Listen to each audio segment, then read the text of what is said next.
불교가 멋있는 게 뭐냐면 오는 사람을 막지 않고 가는 사람을 잡지 않는다.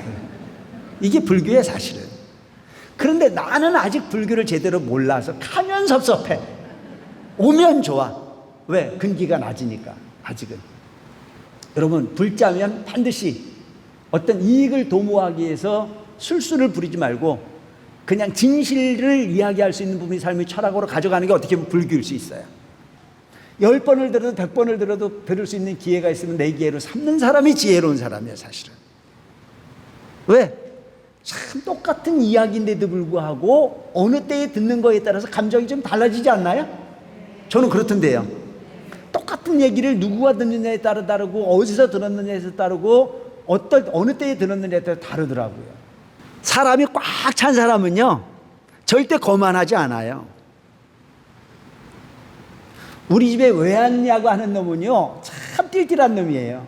사람 사는 집에 사람이 많이 와야 그게 운이야. 운이라는 게, 여러분, 운이 뭔지 아세요? 사람 마음이 운이에요. 사람이 오고 싶은 부분이 환경을 만드는 것 자체가 바로 우리가 해야 될 일입니다. 아시겠어요? 옛날 이대중 정치께서 하신 말씀이 그 말씀이에요. 운을 주세요라고 오는 사람이 많았어. 큰 스님 이렇게 친견하다 보면 나는 그게 뭔지도 몰랐는데 보살님들이 오면 소원이 뭐냐 그러면 큰 스님 운을 주세요. 근데 그 운이 뭔지를 내가 몰랐거든. 그러니까 한번 내가 큰 스님 전에 여쭈었어. 아니, 사람들이 와서 큰 스님 전에 운을 달라고 그러는데 그 운이 뭐가 운입니까? 라고 여쭈었더니 큰 스님께서 하시는 말씀이 사람 마음이 운이다. 여러분, 복이요, 사람 마음으로 얻으면 복은 저절로 오게 돼 있습니다.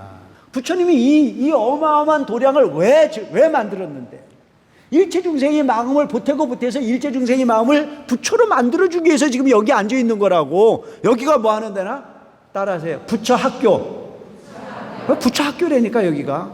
안한전자가 부처님에게 여쭈었거든요. 부처님, 대중이 화합한다면 도의 반은 이룬 게 아니겠습니까? 라고 얘기했더니 부처님께서 뭐라고 그래요? 안하나, 그것은 도의 반이 아니고 도의 다다라고 말씀하셨어요. 그러니까 여러분, 이 도량이 와서 이 도량에서 서로 화합하고 서로 섞이는 게 도라는 사실을 잊지 마시기 바랍니다. 아시겠죠? 그게 도예요.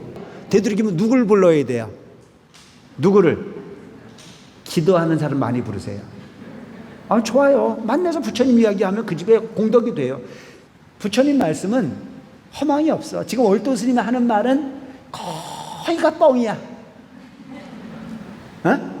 너무 가지고 있는 부분이, 알고 있는 부분이 약하니까 자꾸 갖다 붙이잖아. 그죠? 그러니까 부처님이 말씀을 하시는 부분은 단 한 말씀도 허망한 게 없어.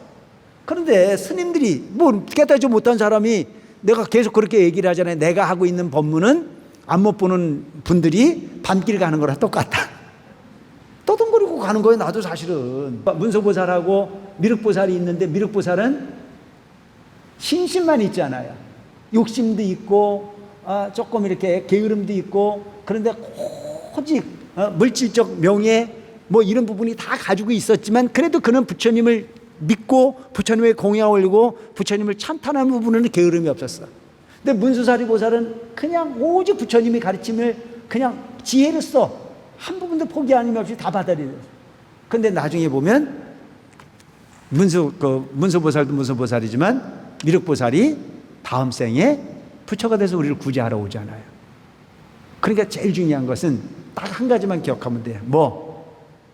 변하지 말아라. 변하면 쓸 수 없다. 안 변하면 되는 거예요. 안 변하면. 대주사님이 계실 때, 상월 대주사님이 구인사에 몇 안 되는 스님들이 출가해서 사시고, 스님들, 그 신도들이 와가지고 그 법문을 듣기 위해서 수많은 사람들이 들어와서 들을 때도 대주사님께서는 어떻게 하셨냐 하면 근기를 보신 거예요. 오늘 내 법을 듣기 위해서 누구까지만 와라. 근데 거기에 못 들어가는 사람은 얼마나 궁금했을까? 에? 같이 밥을 먹고 같이 생활을 하는데 대주사님께서는 딱 근기를 아셔. 오늘은 누구만 여기 와 법을 들어라. 나머지는 기도실에서 그냥 일어나.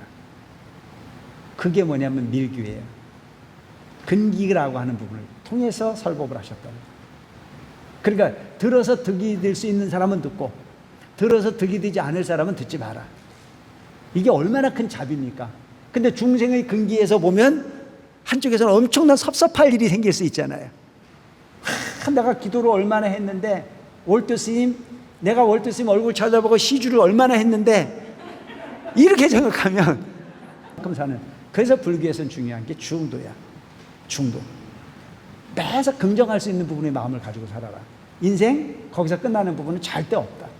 그러니까 문제는 뭐냐면 절대 내 생이 지금 절박함이라고 하는 부분이 계속될 거라는 생각을 하지 마시고 쥐구멍에도 볕들 날이 있다.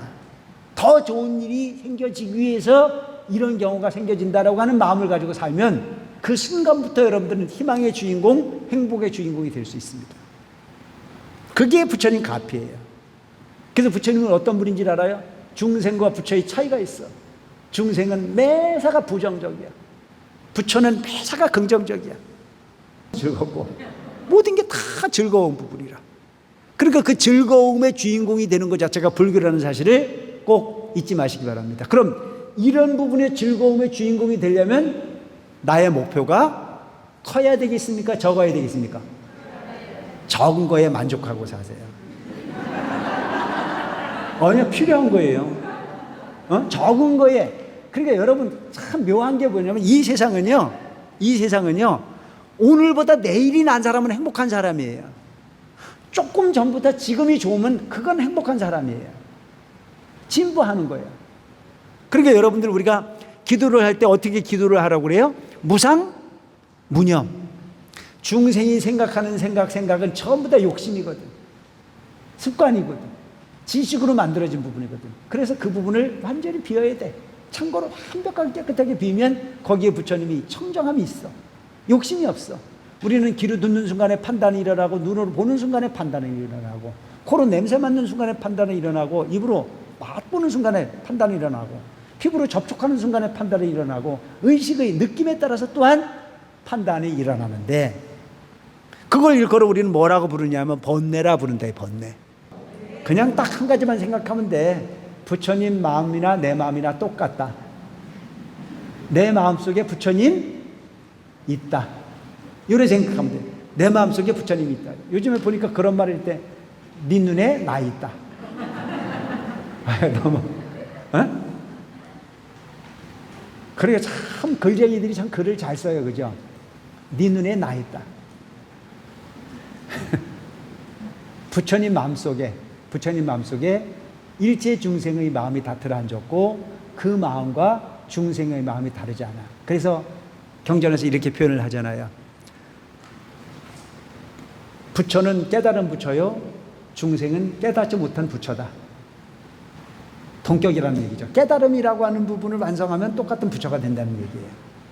중생이 없으면 부처님께서 사바세계 오실 이유가 없어요. 중생의 마음에 부처가 없다면 부처님께서 이 사바세계 오실 이유가 없어요. 중생의 마음에 부처가 있기 때문에 그 부처를 찾아주러 오신 것이 부처님이다 라고 지금 설명하고 있는 겁니다. 우리 불자는 항상 머릿속에 기억하고 살아야 될 것이 뭐냐면 인간만사 요거를 기억하면 돼요. 이거 참 좋은 단어예요. 인간만사 세옹지마. 이 세상은 긍정의 힘이야. 긍정을 하면 반드시 모든 걸 얻게 돼 있어. 아까 얘기했던 착정의 비유를 꼭 잊지 마세요, 여러분. 착정의 비유. 나는 반드시 내 마음을 파고 파면 부처님이 읽어내셨던 그 샘물을, 그 지혜의 샘물을 나를 통해서 볼 수 있다라고 하는 희망을 가지시기 바랍니다. 아시겠죠? 그런 부분의 행위를 통해서 가는 과정 속에서 때로 속상한 일이 생기고 때로는 억울한 일이 생기고 뭐 여러 가지가 있다 손 치더라도 어떻게 생각하면 돼? 어떻게? 인간만사 사용지마.